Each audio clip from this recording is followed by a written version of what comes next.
Classes at Alexandria City Public Schools will be held in person, but students can expect a lot of changes this year. Fox 5's Maureen Ume live in Alexandria with the details in this story. Good morning, Maureen.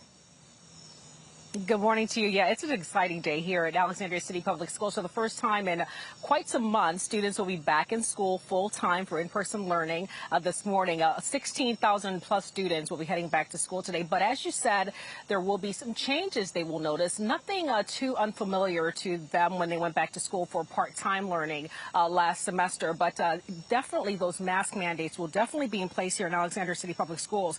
So all school facilities, everyone here entering the school, regardless of the vaccination status, they have to wear a mask. Also, other health mitigation measures have been implemented this school year. They include a daily online health screening, temperature screenings in school entrances, continued enhanced cleaning, and procedures to limit the number of visitors in school facilities. Now, families are also being asked to drop students off outside of school, and visitors will be limited. In addition, ACPS has also joined with the City of Alexandria to implement a COVID-19 vaccination and testing requirement for all city government and ACPS school staff. The move comes, of course, in the wake of an increase in COVID-19 positive cases in the region caused by the highly contagious Delta variant. Alexandria is now in the high community transmission category for the first time since mid-April. Now, city and ACPS employees will be required to submit vaccine documentation to their respective agencies.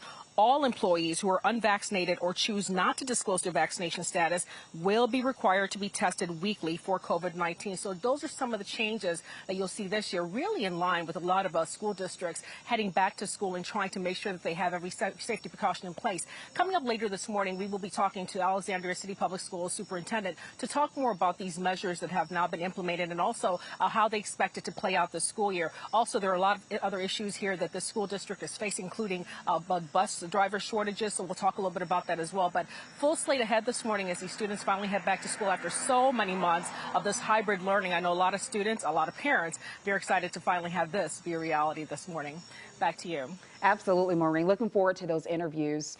The pandemic has made the nationwide school bus shortage even worse. There are now at least 55,000 fewer drivers than there were about 2 years ago because of retirements and some deciding not to come back to work. Many of the drivers who didn't come back to work say it's because when the pandemic first hit, they were out of work with no benefits and no pay. Virginia and Maryland public schools are among the country's best, according to a new study. The rankings were compiled by WalletHub.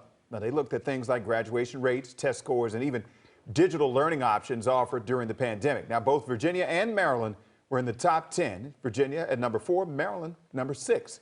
The district was lower, coming in at 37 in the rankings.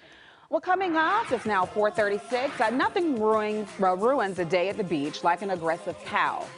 Yes, cows. Their aggressive behavior has now prompted beach closures at one popular tourist destination. You said cow, right? Cow, yeah. Like a cow? Like move? Move. Like a hamburger? Move over cow, yes. Okay, all right. Also, shortages in labor and raw materials are trickling down and affecting both large and small grocery stores and their customers.